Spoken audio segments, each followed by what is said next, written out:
So today I will be making two soup, afan soup and EdikaikonSoup, as a Calabar woman that I am.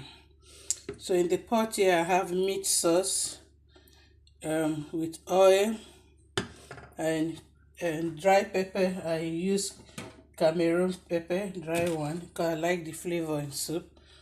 And I will be using this meat. That's mixture of cow meat and then goat meat together. And I'll be using this frozen afan leaf. I brought it from Nigeria, so it's already blended, so I kept it in the freezer. And I was lucky to get a fresh water leaf, which is already diced here, so I'll be using this water leaf. I don't know how to dice it this way, so since my odogu is from the rivers, he's the one that normally dies it, so he's the one that chopped it, these smaller sizes. I mean, I don't know how to go and cut my hand. So that is what I'll be cooking. I'll carry you along as the process continues. Okay, so I'll be adding my stock fish. I'm not using all of them because I don't want to run out of it quickly.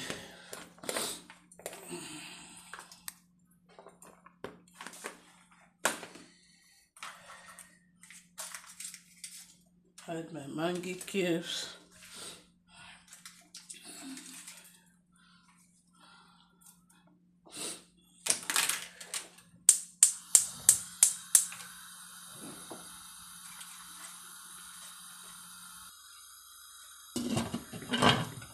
I'll let the meat sauce to cook, and then I'll start adding the rest of the things. I'm not adding the meat because the meat is already soft, so I don't want it to be extremely too soft. So when the soup is about to be dropped off the fire, that's when I'll add the meat inside. Ooh, it's ready. So I'll be going in with the water leaf. It's a big pot of soup, sha.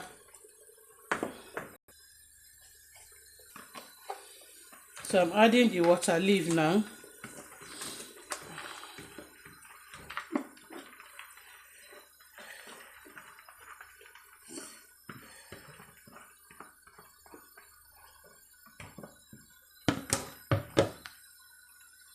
I will let the water leaf simmer a little. I want my soup, the leaf look crunchy. That's how I like enjoying it. So now it's well cooked. So I will be going in now with the afan leaf, the frozen afan leaf. It was already washed and pounded with crayfish from Nigeria. So I'll be adding it into the pot. It was blocked, so I have to put it in the microwave. I didn't remember to bring it out to defrost. Ooh, I hope I don't have excess of it. So I'll be going in now to stir with the water leaf. You can see that you hardly see oil in my soup, so I put red oil to it. I don't like oil seen in my soup because of avoiding too much fat, because oil is cholesterol, as we were told. It contains cholesterol, so I don't put too much, and I don't even like too much oil in my soup or my food. So I will let it to cook a little. Before I drop it, I will pour the meat inside. The meat is going in.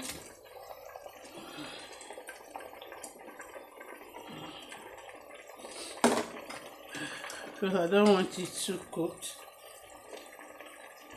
I'm going to add from here as well. So I've gotten enough meat inside now. The soup is almost ready. Once the meat gets simmer into the leaf, I take the fire off. So this time I'm going to be adding my crayfish.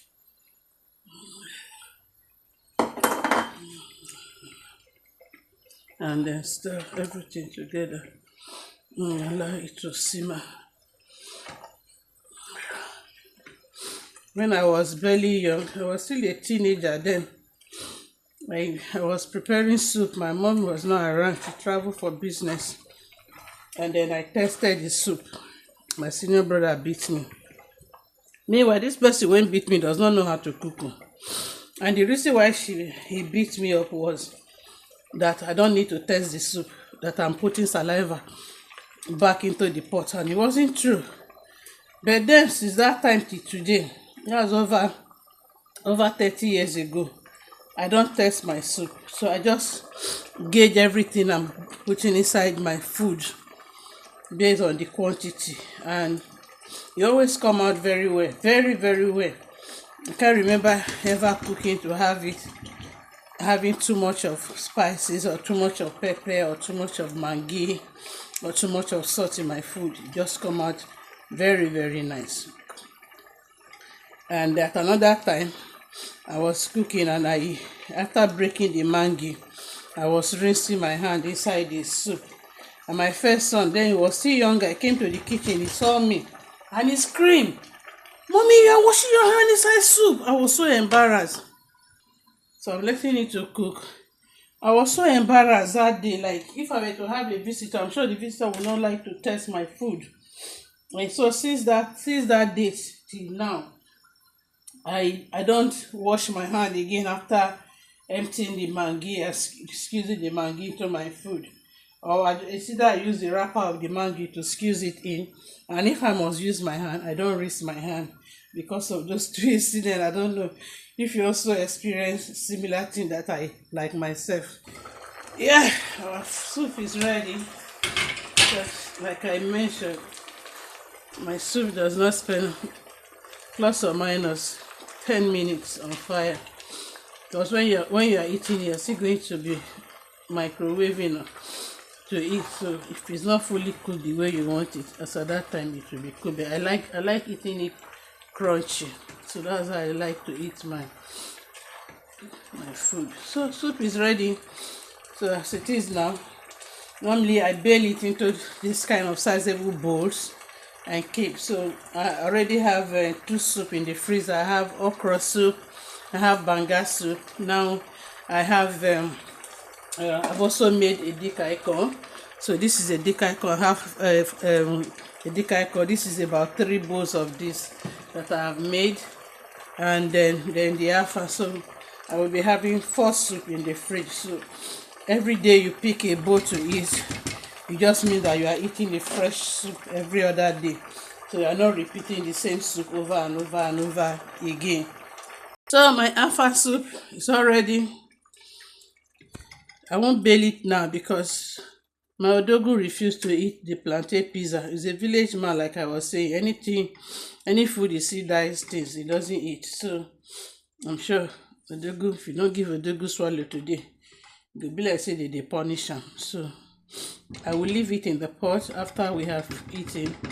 I'm going to make swallow now. After then, I will bail the remaining one. Thank you for watching. Do well to share if you like it, or if you want to learn how to make afan soup. Do well to watch the video, drop your comment, share it for others to also benefit. If you want to learn more, please come to my DM and ask me. Just say, teach me more, and I will put you through in all this process step by step and stage by stage on how to make afan soup, EdikaikonSoup, ataman soup, this fisherman soup, ogbono soup, melon soup, okra soup. I think my husband doesn't used to like okra soup before, but now in the UK he has to, because you can't get most of the soup you want at once. Yes. So, and he's liking it now. Funny enough, it's not part of his favorite soup among afan soup and the rest of it. So he's a nice man on this. Thank you for watching. Stay blessed.